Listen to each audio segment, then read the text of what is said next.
And through a series of miracles, our family, and I believe my mom's prayers, years ago, decades ago, miracles happened. And over about a 1.5 year period of time, our family found sobriety. And today has hundreds of years of sobriety with myself and my siblings. So that process has taught me about miracles and that they happen.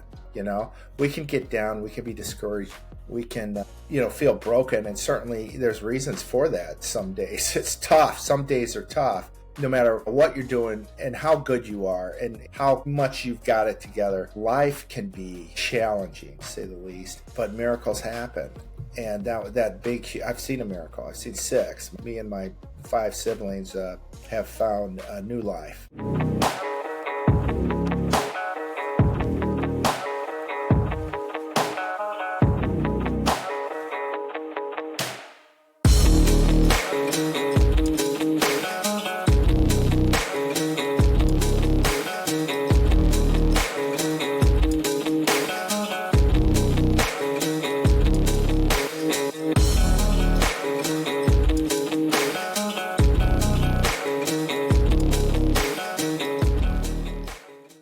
If you're looking to invest in physical precious metals or convert your 401k to a precious metals-backed IRA, please consider making your investment with our trusted partner, Metal Stacks. Their prices regularly beat the big sites and they have no credit card fees or minimums. Shipping is free for orders over $500. Just visit metalstacks.com/dwalker or get there from our website, freedomstate.us. If you're interested in the IRA conversion, drop me a message at danielle@freedomstate.us and I can get you connected with their white glove service. Well, hello everybody. Welcome to For the Love of Freedom. Today is Wednesday, September 3rd. It's 10 a.m. Central and I'm coming to you live on Voice of the People USA TV and radio network on Rumble, X, YouTube, and Facebook. Wherever you're watching or listening, please like it. Give us a thumbs up, share it, leave your comments. It helps us out so much. Well, I'm your host, Danielle Walker, and on this show, we meet people who have rejected the status quo, who've broken with convention, and each in their own way are working to bring freedom to the world. Joining me today is my friend and a regular guest on the State of Freedom, Joe Hoft. And as many of you know, Joe's professional background is in the world of corporate audit and finance. He's been at the forefront of the truth movement as an author and commentator since at least the Obama years, calling Robert Mueller and the Russia Gate hoax what they were when few others would dare to do that. And he's the author of 6 books, including a 3-volume set on the 2020 election heist that's received accolades from President Trump himself. Welcome to the show, Joe. Hey, thanks. Thanks for having me. Great to be here. Thank you for coming. Well, I love to start the show by framing it out with scripture. So today I always ask the Lord for this show specifically, and for all the shows, what scripture to bring. And this is the one he drew me to for today. It's Psalm chapter 27, verses 1-3. And it says, "The Lord is my revelation light to guide me along the way. He's the source of my salvation to defend me every day.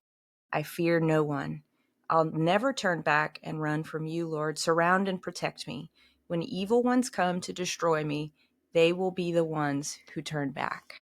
And Joe, I'm sure you know why the Lord brought that scripture up. You have been targeted for being a voice of unwavering truth, and we don't need to get into the particulars of that, but I did want to mention it as a point of fact and just encourage you that this scripture in particular is a shield to be used and a weapon.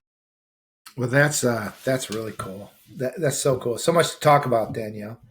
Just for your listeners and those watching, it's before the show, Danielle does a prayer, and that's just really, really awesome.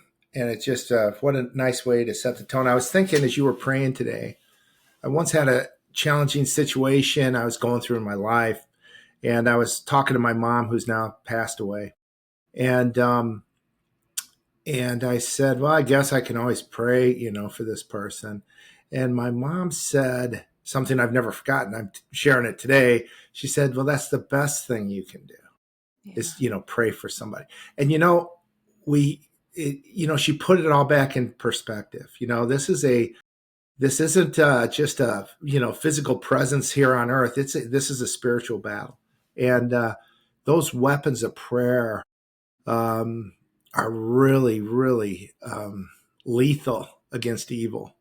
And so I appreciate you, starting this off with a prayer and a scripture, and it's just perfect. So thanks. Absolutely. Well, I hope it's an encouragement to you. I think for me, it started out, the Lord is the one who drew me into doing this in the first place. So I said, well, I don't know what the heck I'm doing. So you better, you better guide me, Lord. So it started out from that point. And of course, on the political side, we started out with scriptures. That was an early finding of common ground for me and Chris after we met, was just our love of the scriptures. And it's been so interesting because it's become like a vital point for us to start out with scripture so that we can kind of keep things um, civil, keep our heads on straight, because you can kind of go cuckoo if you don't start out with something that grounds you, if you don't have like a home base. It's very easy to get disillusioned and black pilled and all of that. And, actually, one of the things that I was wondering, Joe, is, and you kind of alluded to it, but have you always been a person of faith? Because it seems like that's something you carry very close to you. But I'm wondering, has that always been the case? That's a good question. Um, I was talking to some guys about it this morning. Um, and it was like, I grew up in a big family, 9 kids. I guess we can jump into this right away. Yeah. My parents had 9 kids. My mom was Catholic. My dad wasn't. My dad grew up in a Protestant family. And he had 2 sisters that were missionaries. Now, my dad's passed away as well. Both my parents born a long time ago. As a matter of fact, Jim and I had this big event last couple weeks ago. Now it's early August, and like the 10th or whatever. It was the 9th, actually. Saturday the 9th was really the first big day, and I spoke at the event, and I reminded Jim as I was speaking that would have been our mom's 100th birthday. Wow. So kind of ages me as well, but it was a real special day because we had this event where we brought in Rudy Giuliani, who's been all over the news, General Flynn, Roger Stone, Lara Logan, glued it all together with her presence, and she emceed the event. She was just incredible. David Clements was there, Christina Bobb, Simone Gold. The list just went on and on of these great Americans, and we changed the name of it to Vindicated about a month before, because that's when Tulsi Gabbard came out and said, hey, I'm referring this information to the DOJ. And so it was like, we're finally being vindicated. We've been sharing this stuff for years and been told we're conspiracy, been attacked, like you said, in every way imaginable, and every way. And then it's because we're sharing the truth. And we had a dinner on that Friday the night before, and I talked about I shared this, and everybody cheered, and I was like, wow, that was a neat thing to say, I guess. But it was basically, this is it. It's the truth and God versus evil, and evil hates the truth, and that's what we stand for, all of us. Whether it be Rudy Giuliani, Roger Stone, General Flynn, whoever, Gateway Pundit. It's we're standing for the truth, and there's no other way. There is no other way. Yeah.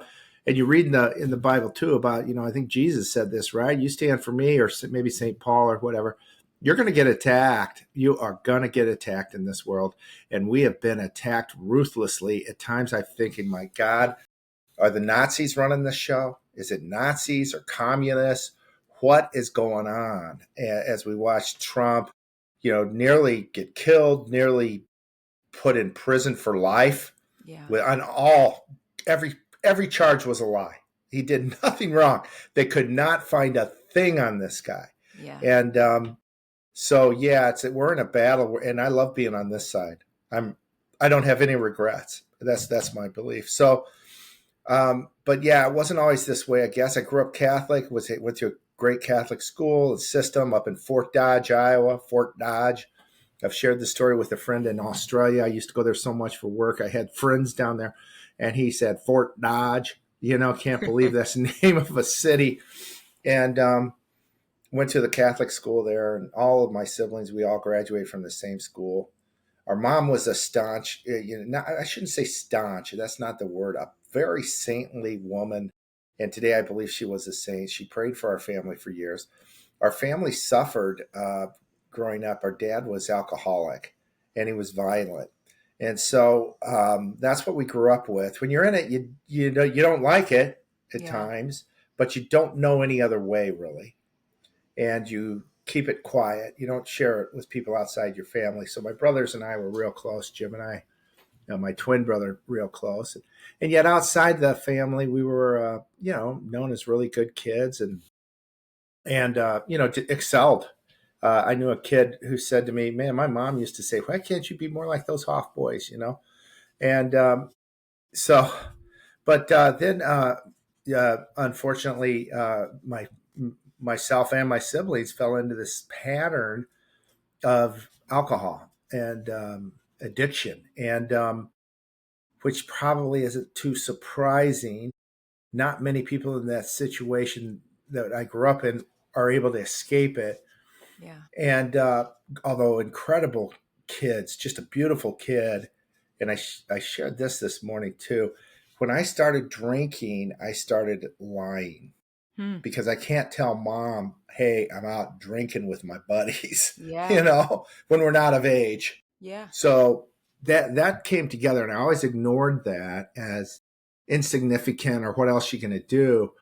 But if you don't drink, you don't have to lie, and that was synonymous for me with drinking. There was this connection, and my moral compass was changed immediately with that first drink because I couldn't tell mom and be honest with her. So, and she, loved her boys. She loved us. And we went through quite a bit. And I'd say our family was as broken as a family could be for alcohol and addiction, as bad as it could be. I'm not kidding you. It was really bad. And I guess I won't get into details today on some of that, but suffice it to say that the family was pretty broken and really due to alcohol. But there was one piece of glue that I think in the middle of it was my mom, kind of like Laura Logan in our event, just was the MC, and just, she knew everybody. She knew everybody's story, and she loved everybody. And she was perfect. She's great at what she does. She's world class anyways, having been on like 2020 or 60 Minutes or whatever. Yeah. Just incredible. That's what my mom was like, with our family, I believe. And, there's 9 siblings there, and everybody has their own perceptions, which is wild, even in the same family. But yeah, it is. But yeah, isn't it? And so, but I didn't appreciate her until I got clean. And through a series of miracles, our family, and I believe my mom's prayers, years ago, decades ago, miracles happened. And over about a year and a half period of time, our family found sobriety. And and today has hundreds of years of sobriety with myself and my siblings. So that process has taught me about miracles and that they happen. We can get down, we can be discouraged, we can feel broken, and certainly there's reasons for that. Some days it's tough, some days are tough, no matter what you're doing and how good you are and how much you've got it together. Life can be challenging, to say the least,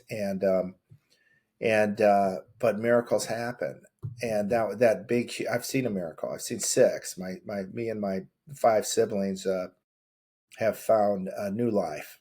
Amazing. And years ago, decades ago.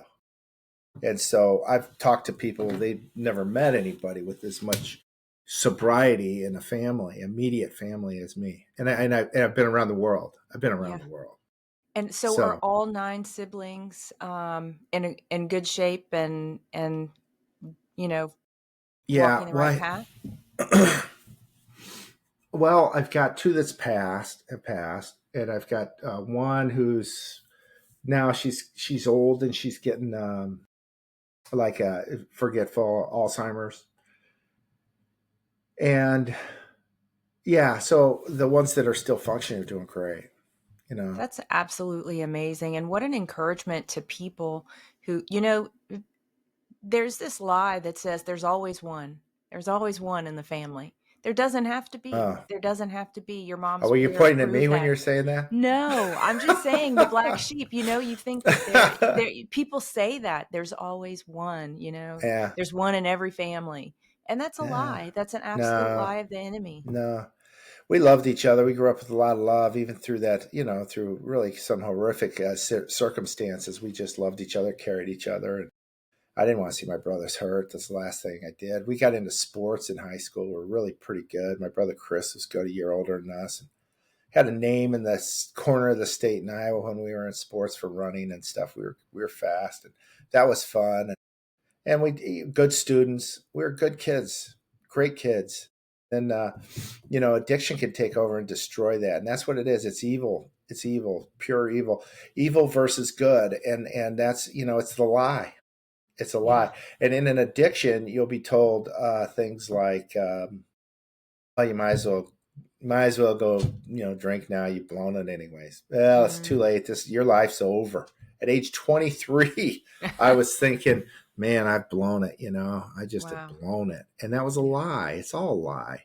Yeah. It's just lie after lie after lie. Might as well have another. All these thoughts that might cross through your mind, and but it's a spiritual disease as much as anything. And so that part has to be, you need full recovery. I don't know if I could say full.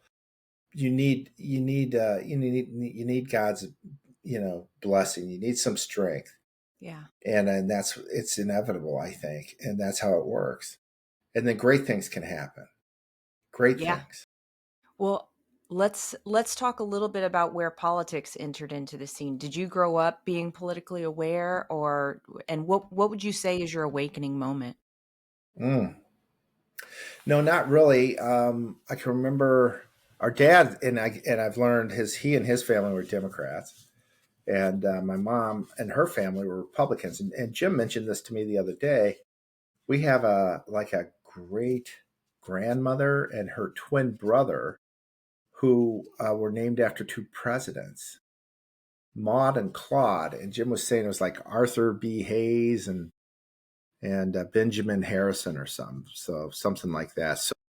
So there was some Republican on part of the family as well. I think looking back at history, the Republican Party was such a miracle to come out of nowhere like they did, and Yeah. Lincoln to win. The Democrats were running this country, and this country was really going downhill.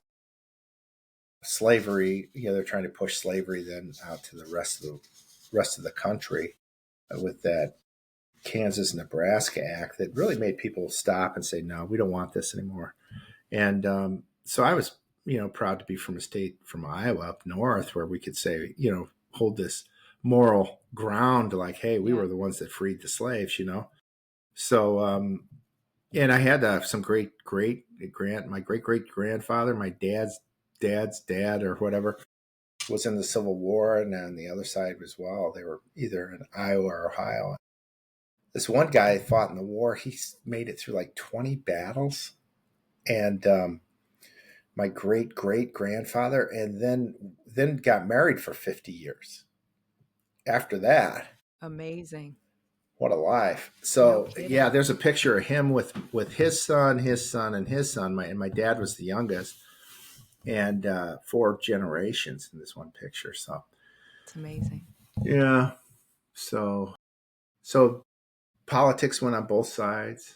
um, I didn't really get it until probably the 1990s. I ran into some people that were telling me more about, challenging the beliefs that I was getting on TV, because that's basically what I was getting. I didn't know the difference between, Bush and Clinton. And quite frankly, now as we look back, as after I've learned lately, there probably wasn't one. Maybe there wasn't. You know, you hear Romney or Obama or McCain or Obama, you know, Bush or Gore. I thought there was a big difference there, but I guess it it's was just who was getting the money at the time. It was really I don't know. no moral difference. I don't know. So, but I liked the idea that people were telling me about the Republican Party, and that's kind of started becoming more Republican. And then Jim in the early 2000s, our mom went and lived with him. Our dad had passed, and she was old, and she was living with him. And they'd sit down and watch Fox every night, and I'd go over there and see him, and we'd watch Bill O'Reilly, stuff like that. And then that kind of helped solidify more our belief in conservatives, like more than anything, and belief. I didn't like the media. I didn't like what the media was doing. That's when Jim started the Gateway Pundit around 2004. And then and he wrote because he thought the media wasn't being honest, and they weren't. Hello. And Bush was getting killed, and he didn't know what to do with it. And and somehow he won that his second election. And but John Kerry was a terrible choice. I mean, just a radical lying communist. And and I could back that up with that one book on him and the Swift voters. Boat, yeah. It's like, this guy's a liar. He got all these medals. He says he was a liar. He maybe turned himself in for most of them, you know, and some of them were a joke. And that's what the book just tells you, is from the guys that were with him, that he didn't do that. No, he was a crazy guy that came over to Nam with a camera, you know, back in the 1960s. He was, you know, crazy, and nobody around him liked him. And that's who was running against Bush. So, but the media is really powerful. Then we saw it really terrible on Bush. Jim was writing at that time saying the good things that were happening that the media would never share, especially from overseas.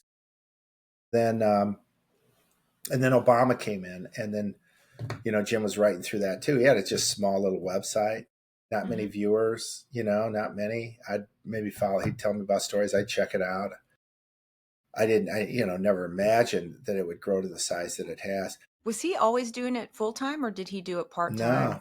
No, it's part time for at least 10 years. So he started like 2004, and at the same time, I got this position where I'm traveling the world. I'm for this corporation doing audits of all these businesses around the world, some that we were doing business with and some that were our own, and had this, you know, got to see all these great cities. All our customers and businesses were in these beautiful cities around the world. I mean, I went to London a number of times and Montreal a number of times. Montreal was my first trip outside the U.S. And I was almost, you know, I was in my 30s. And then London a number of times. And I've been to Madrid and Lisbon and other sites in Europe. Then after that, just on personal, South Africa a few times, and Australia. I've probably spent a year of my life in Australia on business trips. New Zealand, India, Thailand, Singapore, Shanghai.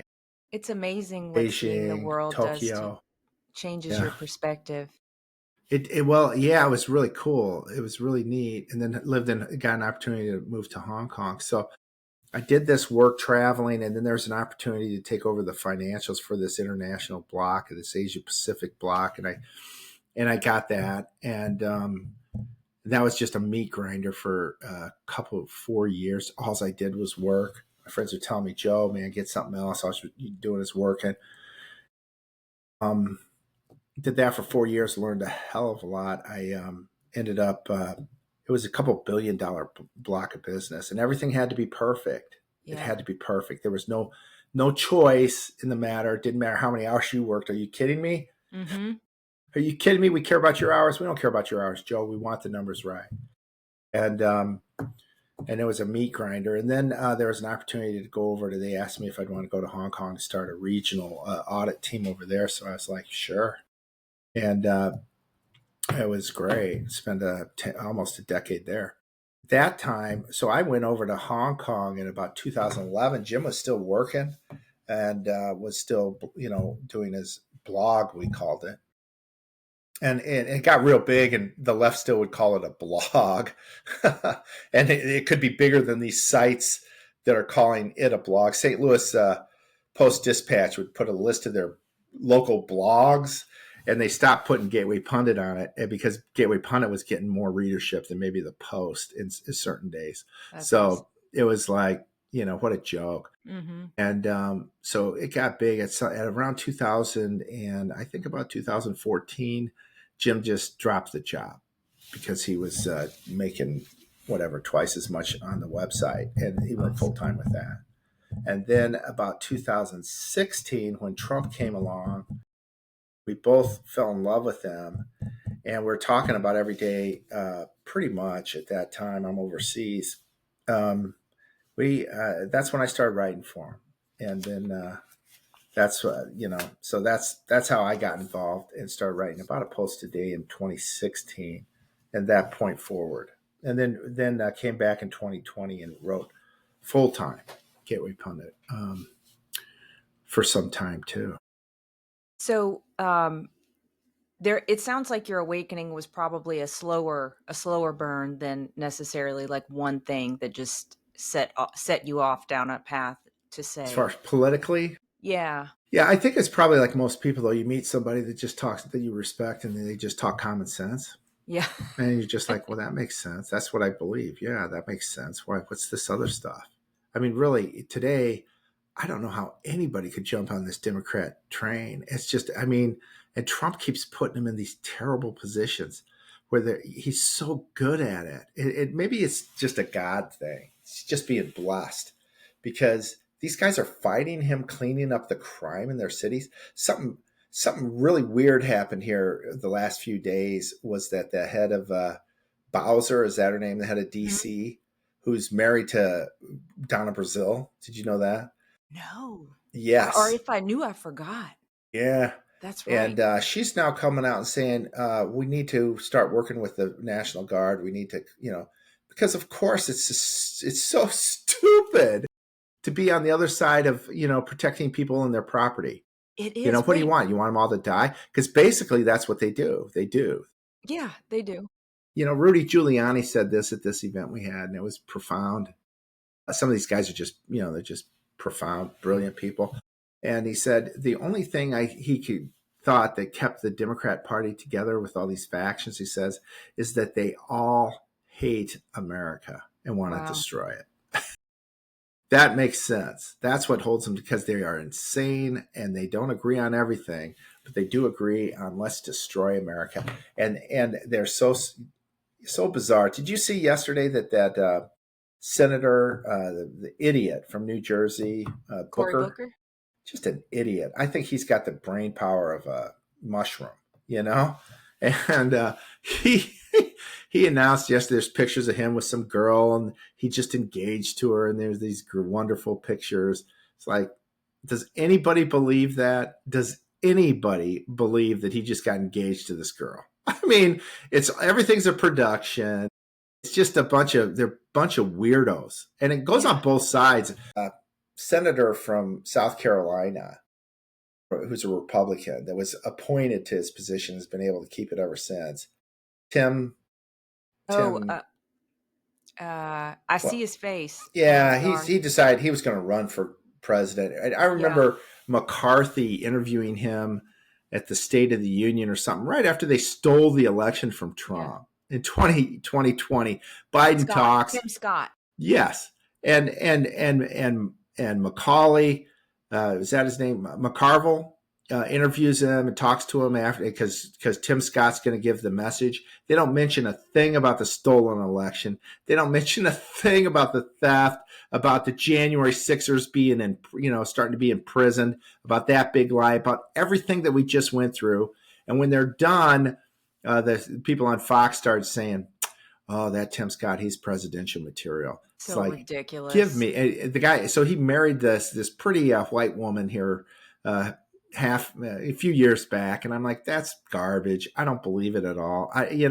Same with Booker. I don't believe this stuff. It's all just, It's who are theater. you? It's gross, and you can see right through it, can't you? To me, I just don't believe it at all. It's like, no, it's everything's a facade and a lie on the left. And And I don't understand why people want to put their personal lives out there that much anyway. yeah, Like I feel like your political stance, people, maybe your wife goes to some events or whatever, but I don't understand why your whole life needs to be put on a silver platter for the world to look at as if you're a reality TV star. I think it's because they're running for office. Yeah. That's And they're they inauthentic, want to right? paint this picture. They want to paint a picture, and it doesn't matter if it's true or not. It's a picture. Barack Obama was a great example. 100%. What a picture, and what Yeah. a snake and vile person. I was just thinking about him, Danielle, earlier today too. How that guy comes in, he bombs how many countries? I don't remember, 17, 13, something like that. Bombs. He gives guns to Al Qaeda, and then he gives billions to Iran. And that is the opposite of a peace president. Trump comes in this time. He's got about 8 or 10 peace deals already. He's Yeah. trying to help Ukraine and Russia settle things. I think Russia wants to. I think Ukraine is being managed by probably our CIA, our deep state, and then the European globalists. And they want a war. They want a war, and so that's been maybe impossible for anybody to negotiate right now. It's just because there's too much against them. It's not Trump's willing to help, but Well, no. there's so much money that's at stake. That's what it all Oh, boils down to. oh yeah, and in Ukraine, it's even especially they've got a lot of gas and oil and minerals and stuff there.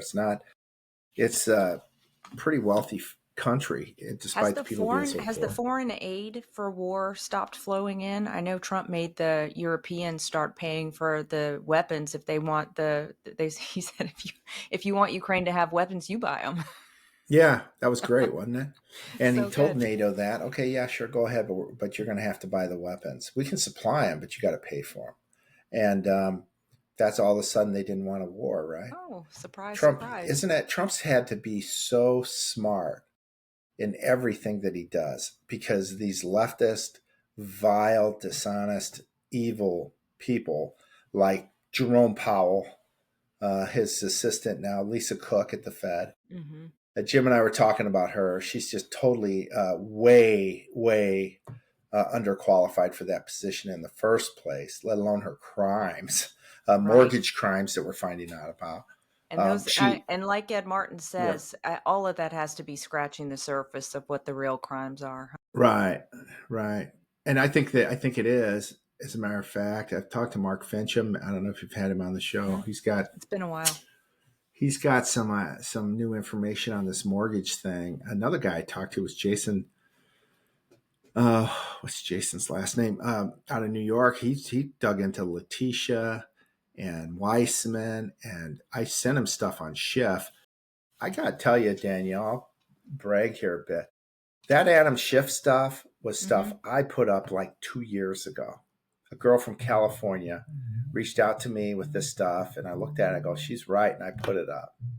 And I think that's the new news cycle, by the way. Somebody has a great story. They try to get it out. They find Gateway Pundit quite often. We put it up, and it goes viral. And then maybe there's a waiting period, like there was here with Chef. And then 2 years later, Comes it's back in. um, it's now real. They're looking at it because it was real from the start. Some of the stuff gets buried, which is really unfortunate, but a lot of it happens. I've thought about this the other day. This story on Act Blue and how they are churning money laundering for the Democrat Party. That story was mine. Again, it wasn't. I didn't.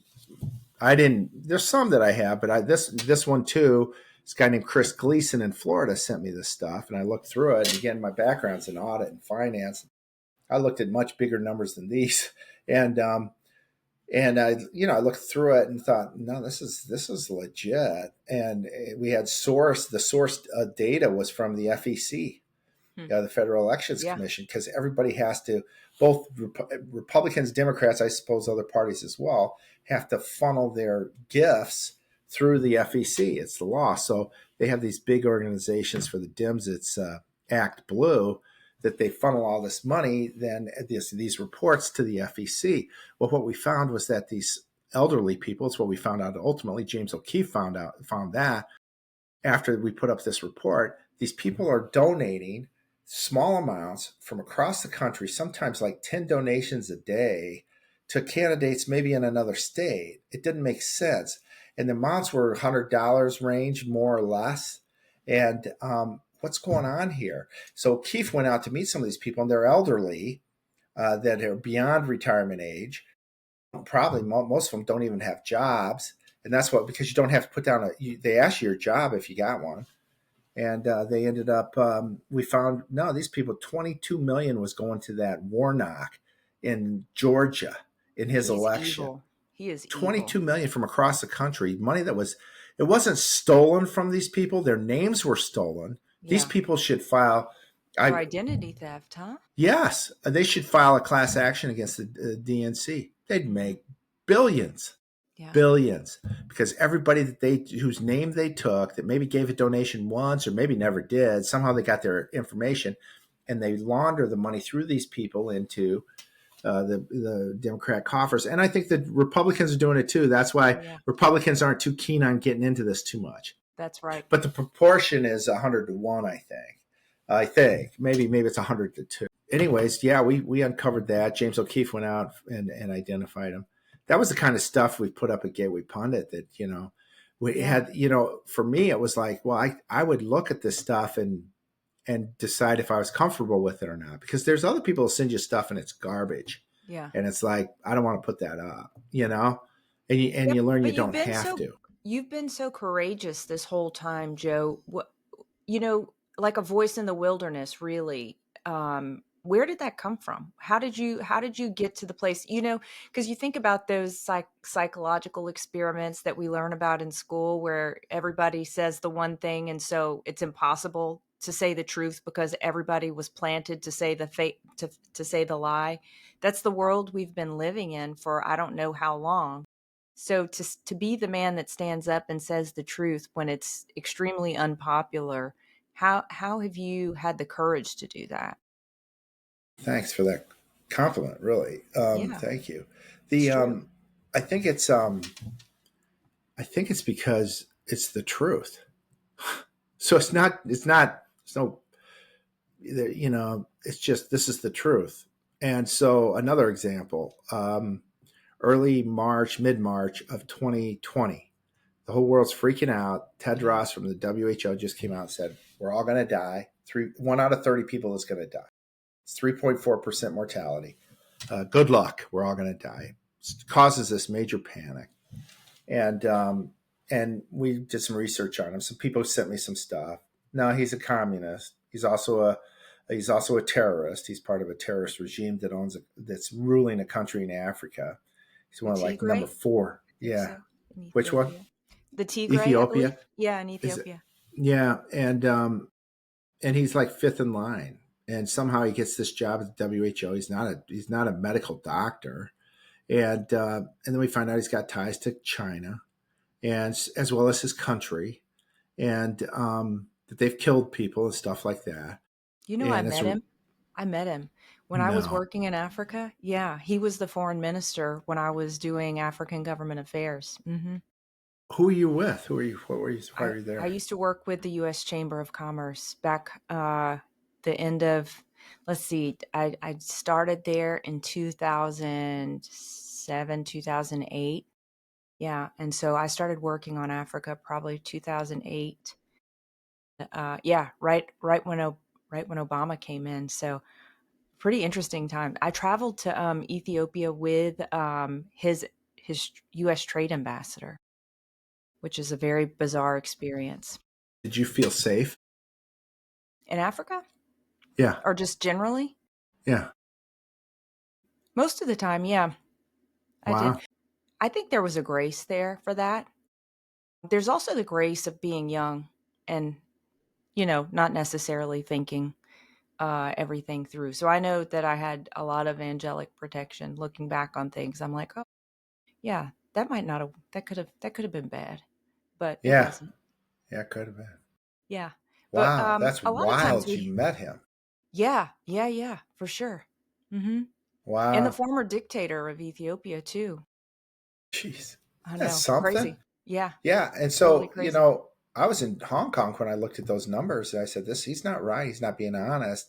With the flu, they take everybody, they don't take just people that come into the hospital and those that die from those that come into the hospital having flu. Uh, they take an estimate of how many other people had the flu that they don't know about. And then that's your population. And the people you do know is the ones in the hospital. So the deaths are a smaller portion of the population once you factor in an estimate of how many people have had it. They weren't doing that with COVID. They took 1,000 people that came into the hospital, and they took 30 that died or whatever. Maybe it's whatever you have to come up with the 3%, and that's how they got their mortality rate. They didn't gross it up for all the people that had COVID that didn't go to Oh, the wow. hospital. Yeah. And I looked at that, and I could see that in a matter of about 10 minutes. Put that up. We're the only ones saying it. And maybe part of it is too. It's nice being the first, and you have to be the first. So I so I put that up. We were on with Alex Jones a day later. He had one guy that was like, "We're all going to die," and then he had me, and I'm saying, "No, I think I think the numbers are bogus. I think it's going to be like the flu." And I was right.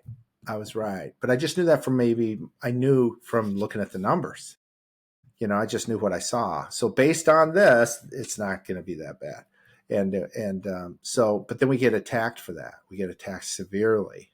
Oh, yeah, I'm And sure. so same with the election, attacked severely because these were real big operations that they didn't want any truth getting out. And quite frankly, they hate us. They hate us. They hate the truth tellers. Yeah. And they can't stop us though, too. They can't stop. You can't bend the truth.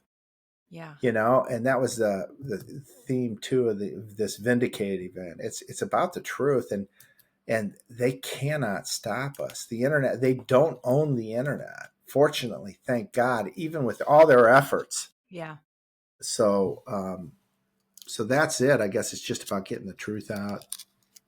After a while, maybe you like having a new, big story, Yeah. and yeah, it's scary too because these people are evil. They are. And the last 5 years have been so wild. If you just sit back and think of what we've lived through in the last 5 years, I kind of just, you know, we don't sit back very often, I think, and think of it because we just are moving forward in day-to-day life. But whenever you sit back and think, wow, we've been through some wild times. And the truth is, loyalties, courage, honesty have all been put through the refining fire in that time. Have Looking back, are you surprised by those who seem to have exposed themselves as frauds or cowards, who you thought were like salt of the earth, who you thought were like with us in terms of telling the truth? I don't know. Maybe not. Maybe not. I thought Mike Pence seemed like a pretty soft pick for Trump, that he was going to be, just a good Christian man. And he's probably the worst to me, the worst. The more I learn about him, he's a vile person. He's very dishonest. That's my opinion. I mean, I believe, and I guess he did a talk show, is what is, before he became a rap, claims to be this great Christian man. Mm-hmm. That's the worst, I think. Somebody who claims to be a Christian or a good guy. These guys on the left are vile. Some of them are just vile. But people on the right that play the super Christian thing, and Yeah, then they're not, that to me, they're just as vile, if not more. And it's that's what true. Pence played. Um, and he had a piece in General Flynn going. Big Yeah. piece. As a matter Yeah, of I fact, know we found General out, Flynn doesn't have any love lost for no, Mike well, he Pence. shouldn't. Yeah. Because Pence worked for the deep state, and they needed to get rid of Flynn because he knew what was going on. It's like, they had to get rid of him. he'd already figured stuff out. Even when Comey told Trump on January 5th of 2021, the day before the 6th, where Obama had his meeting in the White House, Comey's telling Trump, by the way, we've got some information that, you were involved with the Russians. We're checking into it, but we just want to let you know, right? Good old Jim Comey, who's the man of integrity, walks around. They called him Cardinal Comey, a vile human being. I don't think I've ever really, once I got to know him, ever thought that guy's anything other than vile, disgusting. And now he's even done the same thing with his family. His daughter, Maureen, for example. I could tell you a story about her that we've uncovered too, that we're reporting on, and now it's coming out. I don't like it when some of these other reporters come out and say, oh, we broke that. I'll tell you, John Solomon say after the Schiff stuff came out on the mortgage, he said, we reported that a year ago. Well, John, we reported it 2 years ago. Calm down. You're just not being honest there. We broke that story. And I don't like people that do that. And there's quite a bit of that in this business. But, so what do? You can't do much about it, but you can point them out. The thing with Pence is, we find out recently that Trump asked him to go over and look at some documents. And he came back and said, yeah, it's bad for Flynn. He's lied. And so Pence was 100% responsible for Flynn leaving. We knew he had a big part in it. I remember writing on January 6th. I'm writing away, staying focused on the TV. Immediately, I knew something was going on, and I was pretty ticked off. Jim had a couple other writers that were putting up all the stories from the media. Oh, look here, this, the police are getting beat up here, and oh, this is terrible here, and I'm sitting here like, that ain't normal. That's not right. You guys, stop. I almost want to say, you need to stop reporting that because it's not real. It's fake, and because I felt like I could see through it. And that morning I wrote a piece, and I said, today we'll know if Mike Pence is a good guy or a villain. His history will tell today based on what he does. And Pence was a traitor. And Flynn wrote me later in a direct message and shared, you're right on, Joe. You're right on. And so I didn't know that, but I know it now. Yeah, Pence is a bad guy. I saw him came out overnight with something about that Trump did. He goes, "This is the right thing to do, Mr. President." And the comments are like, "Nobody cares what you say anymore, Pence. Just go away, leave us. You're a traitor." Yeah. And that's pretty harsh, but it's pretty true. And he was there the whole time. So we've seen. You said it. The life we've lived through. This is historic times. And I hear Bannon say sometimes a short period of time will be historic. I read a great book, if you ever get a chance. I don't read a lot anymore because I just want to produce, right? And but this book, April 1865, that's the name of it, April 1865. And so what happened in that month was Lee surrenders to Grant. I believe Lincoln is reinaugurated either in that beginning of that month or into the prior month, but I think it was the beginning of that month. Lee surrenders, then Lincoln's assassinated, all in 1 month.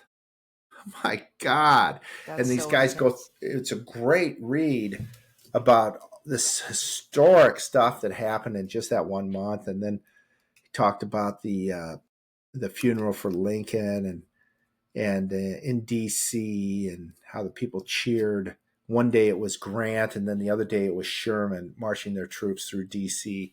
The crowd they said the crowd loved I remember this part. The crowd loved the Sherman. They were and his Western troops. They were taller, leaner guys, and that would have been my great grandfather. He was, wow. And he survived like 20 battles with Sherman. That's so insane. I'm like, oh my God. And the horror those guys must have seen. You talk about trauma.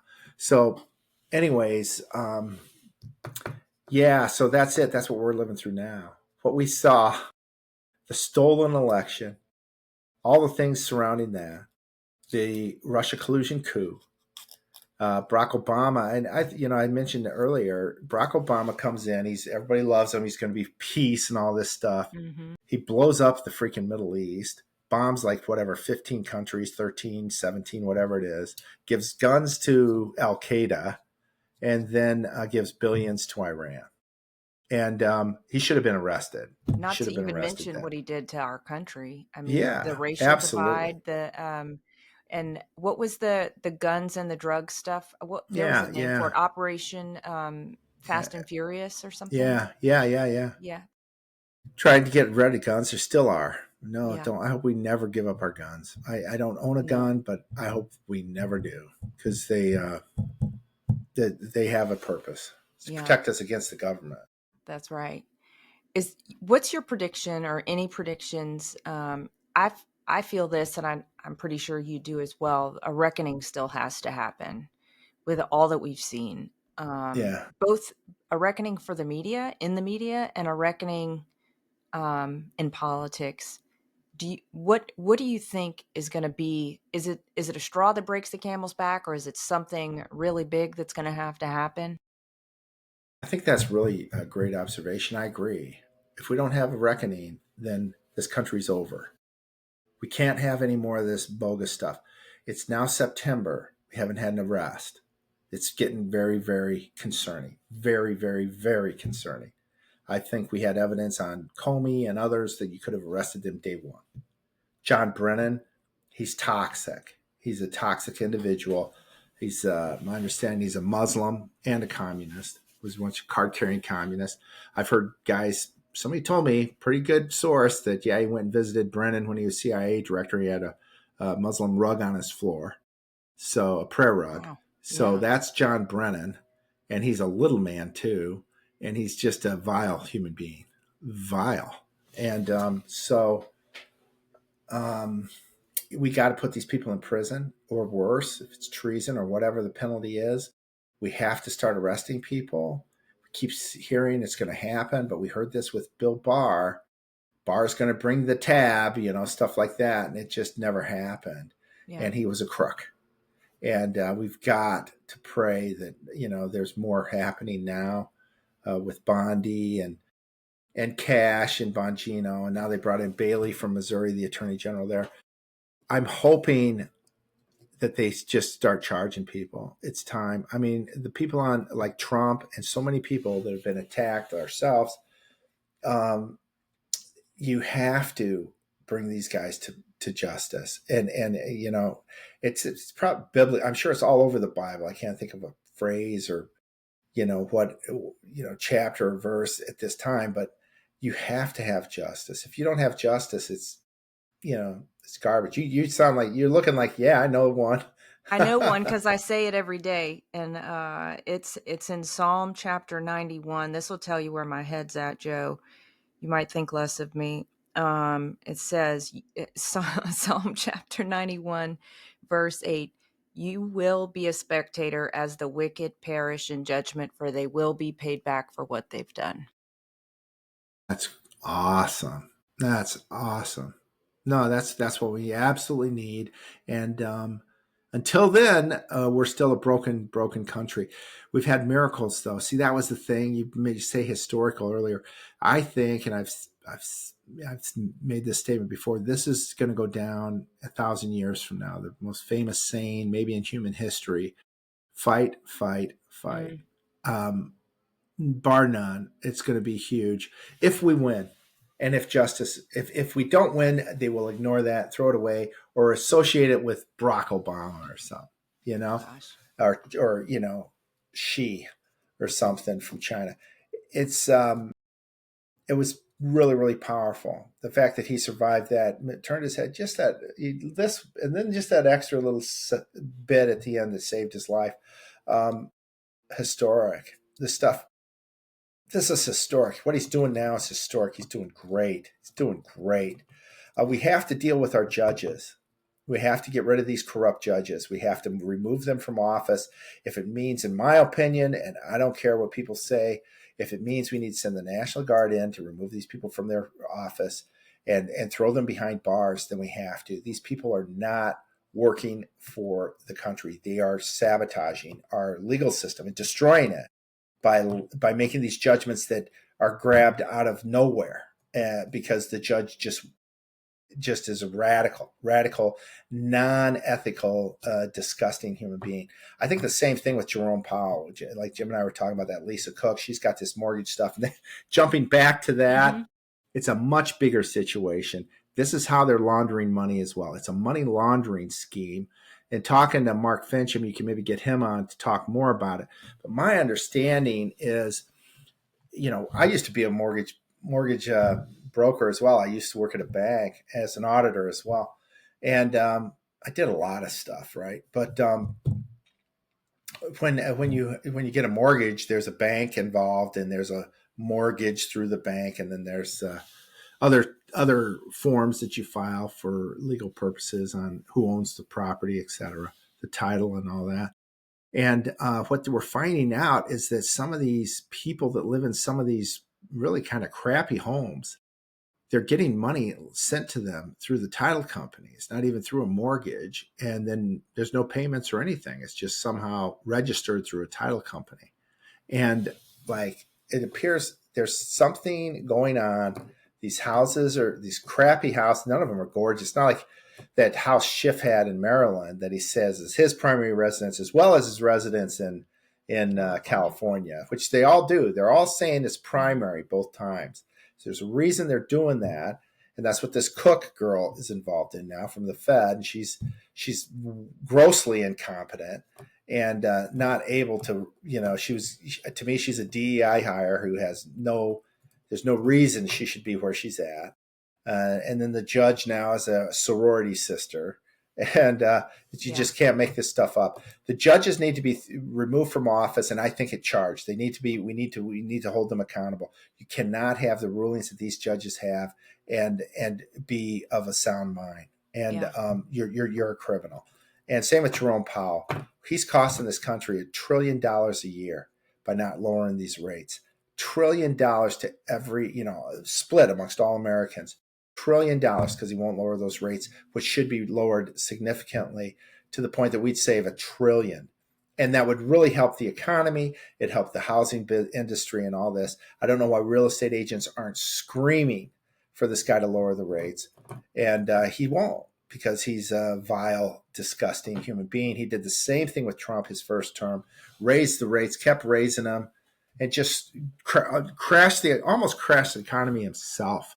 And so these kind of people, we just cannot allow them to continue. They're too damaging, and the damage is too severe.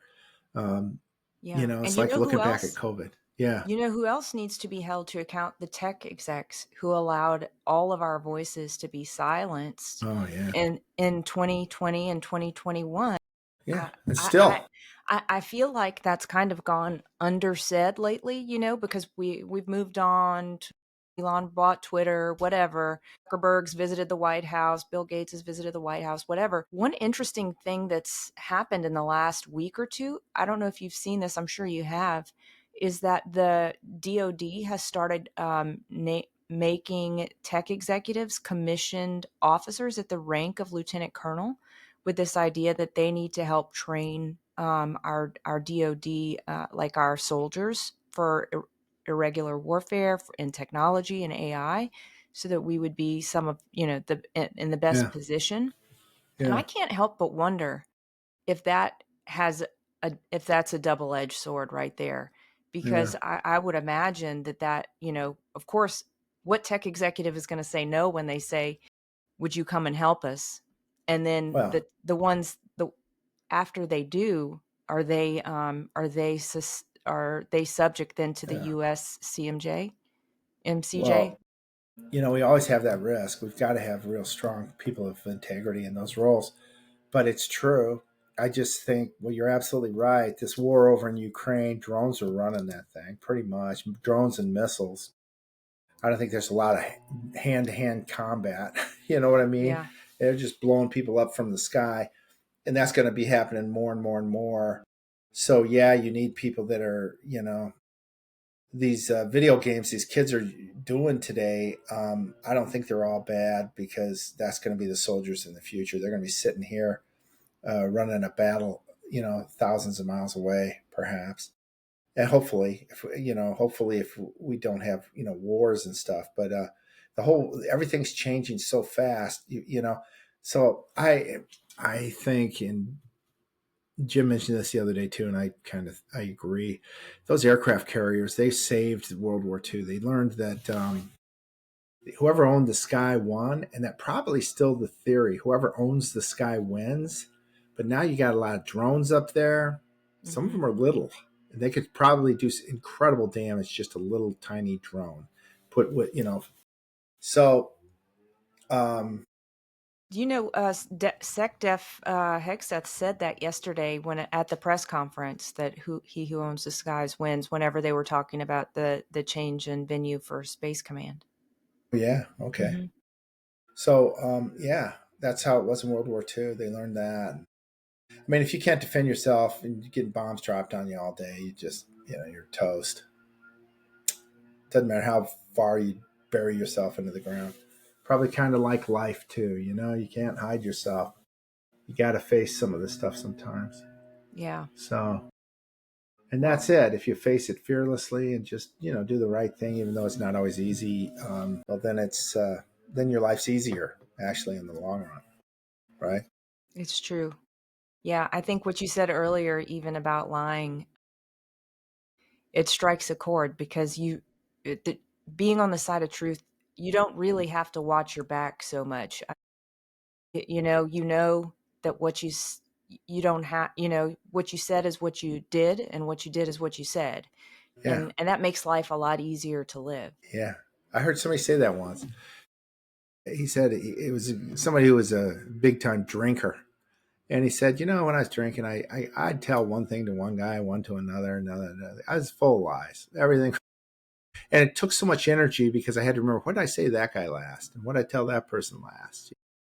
And for various reasons. And he said it was so nice to just clean up and just start sharing the truth. If you share the truth, you don't have to remember, what did I tell that person? It's just life's a lot easier. So that's maybe what it is too. I don't know about this writing stuff. There is something, there's a reward to it. There's definitely a reward. You feel like a soldier of sorts in the spiritual war, because that's what ultimately, then that's where it, like we talked at the very beginning, that's what it is. This is all a spiritual battle. It is. And I appreciate so much what you were bringing to the fight, Joe. You are just, I don't know, you've been such a point of authenticity for me. That's one of the very first things I noticed about you, is that you seem to be Joe Hoft inside and out. Like I haven't seen you behave one way here and another way. What you see is what you get. And I appreciate that, because it's a rare quality. So thank you for what you're bringing. Thank you for your courageous commitment to the truth. And I think we're going to continue seeing some really big wins here. I think September is going to be pretty spicy. I hope so. Yeah. I really do. Yeah. Yeah, that's great. Thank you so much for coming on and spending time with me, Joe, and peeling back the curtain on your life outside of politics and before politics. It's great getting to hear that side of your story. Yeah, thank you. Thanks for having me. Anytime. Yeah, you're most welcome. We'll be talking to you soon, Joe. Great. Soon. Thank you. Thank you.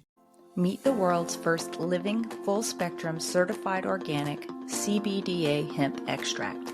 Nesa's hemp oil was extracted from seed to bottle without chemicals, solvents, or heavy metals, and it surpasses world-class standards for purity. This pure and powerful CBDA has been proven to reduce aches and pains, ease mental tension, and promote better sleep. To get yours today, visit the Shop Our Partners page at freedomstate.us. Hey, Danielle Walker here. I'd love for you to check out my online boutique, Luxe Lion. My mission for Luxe Lion is to showcase innovative African designers and sustainable, mission-driven brands. To do that, I bring you stunningly beautiful handcrafted jewelry and accessories from some of my absolute favorite places on earth. Small batch wholesale for storefronts is also available. Join me in celebrating African artistry and shop now at luxelion.us. Use promo code FREEDOM for an additional 10% off your purchase. Thanks for joining me today on For the Love of Freedom. It is an honor and a true privilege to get to spend some time with you. If you're looking for other episodes of this show, you can find them on all of the State of Freedom platforms. And a reminder that this show is live on Wednesdays at 10 a.m. Central. God bless.